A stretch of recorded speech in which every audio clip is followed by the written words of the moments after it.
numbers might seem boring, but there's how much you earn. Your salary is a number, and this is the sort of stuff that we find people are really interested in. They're interested in things like pay, who earns what, as one example. Jobs, particularly in government, who's hiring, who's sacking staff, what are their likelihood of getting jobs in which areas. Also, numbers are underneath anything that is on a map on a website.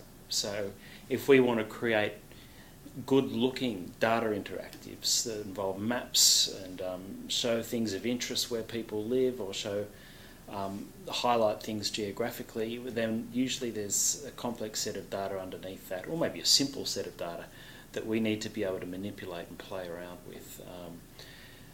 So that's everything from information on schools or crimes that are taking place in a particular streets.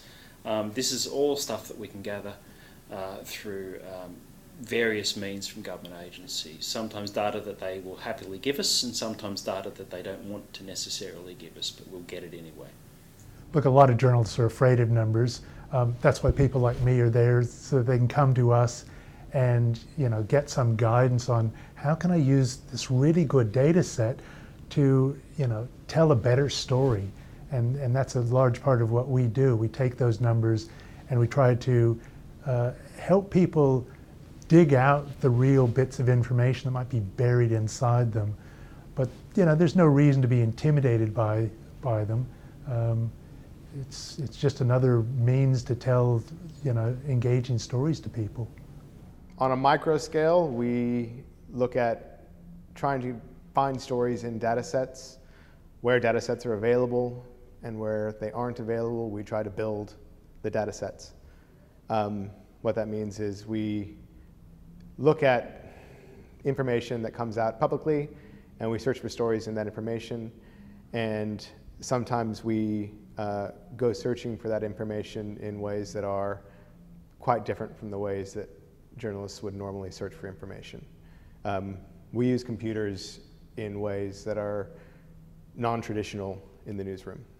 The old joke is that journalists are the school kids who failed at maths or couldn't put numbers together. And I think that has to change. It really has. It doesn't mean we need to be geniuses. It doesn't mean we need maths degrees. But at the very least, modern journalists should be comfortable with spreadsheets. They should know their way around a spreadsheet. They should have a basic understanding of statistics, so that when they see they have a large amount of data that they're trying to analyse, they don't see things that aren't really there. They don't make wrong assumptions about what they think is a trend that's not really a trend. Or, for example, let's say a politician tells you during an interview that the price of electricity has risen by this much over 10 years, or has outstripped the price. The cost of living is getting much, is say twice what it was a decade ago.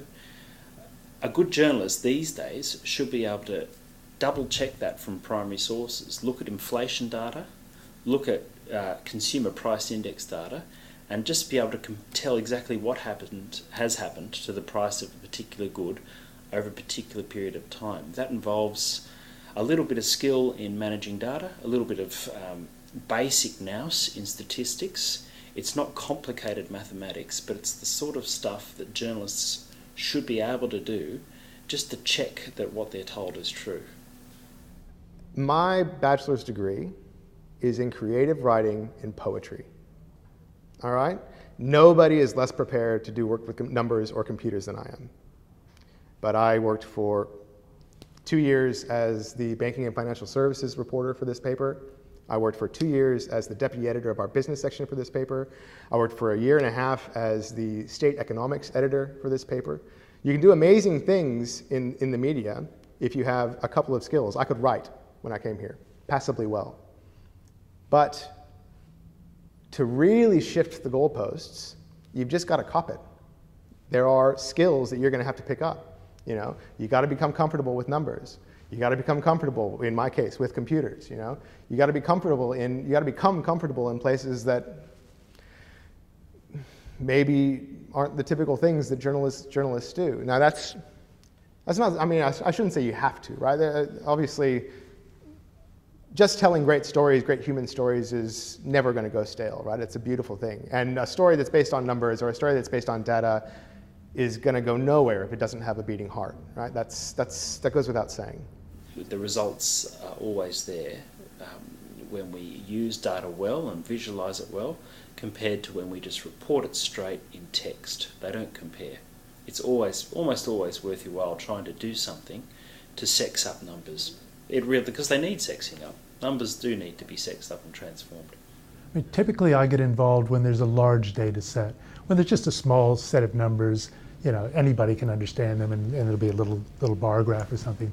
I get involved when there's a time series that is 20 years worth of data, and we want to see how things have changed, or where we want to just really immerse and find patterns within data that aren't necessarily obvious to people at first glance. But if we visualize them and let people see what's going on, they suddenly recognize these patterns in ways that just are impossible otherwise. I mean, you can stare at a table of numbers all day long, but until you see how they relate to one another, you don't get that full picture a lot of times. And so journalists come to us when they've got complex stories.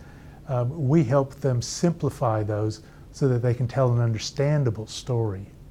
There are huge, there's enormous potential for obtaining stories which are not in traditional means. Now, it's frightening, right? Because they're not the things, journalists don't typically go into journalism. I don't think I know a single business journalist, for example, who started out wanting to be a business journalist. It's because, we're afraid of numbers, we're not accountants. But there's a thing about journalists, when you get curious, or you get an idea in your head, or you get, you get a whiff of something, that tenacity has got to be there. You've got to really want to be able to get at that story. And in my case, that was wanting to be able to understand this world of sources.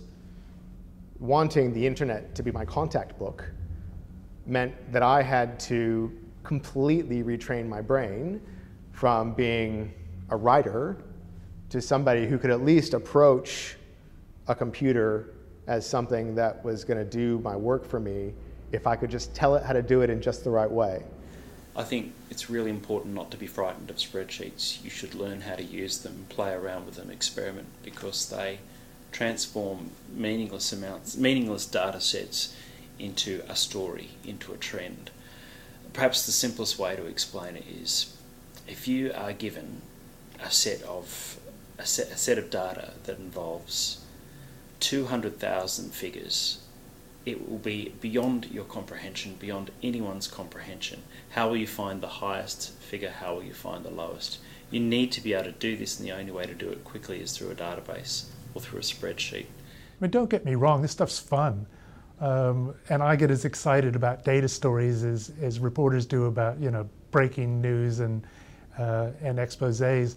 I had an editor come up to me one day and say, "How's it going?" And I said, "I just got this great data set." And he walked away laughing, but he also understood what it is.